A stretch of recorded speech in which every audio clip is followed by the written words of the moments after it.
தாய் தமிழ் உறவுகளுக்கு வணக்கம். சற்று முன் வந்த செய்தி அனுமதி வழங்கப்பட்டது என்ற தலைப்பில் இந்த காணொளியை காண்கிறோம்.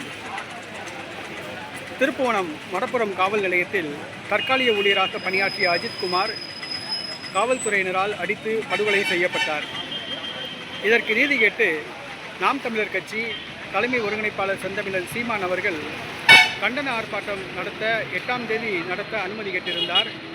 காவல்துறை அன்றைய தினம் கண்டதேவி தேரோட்டம் இருப்பதால் தாங்கள் பாதுகாப்பு அளிக்க முடியாது என்று கூறி அனுமதி மறுத்துவிட்டது.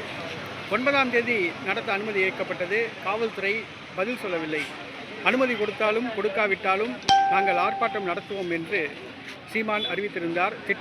திட்டமிட்டபடி மாலை 4 மணிக்கு ஆர்ப்பாட்டம் நடக்கும் என்று அவர் அறிவித்திருந்தார். ஆனால் 3:40 மணிக்கு சற்று முன் நாம் தமிழர் கட்சி ஆர்ப்பாட்டத்துக்கு காவல்துறை அனுமதி வழங்கியுள்ளது.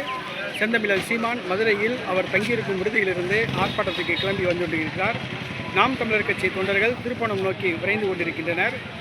நாம் தமிழர் கட்சி தலைமை ஒருங்கிணைப்பாளர் செந்தமிழன் சீமான் அஜித் வீட்டுக்கு சென்று ஆறுதல் கூறி 5 லட்சம் ரூபாய் நிதி வழங்குகிறார். அஜித் படுகொலையை கண்டித்து கண்டன ஆர்ப்பாட்டம் நடத்துகிறார்.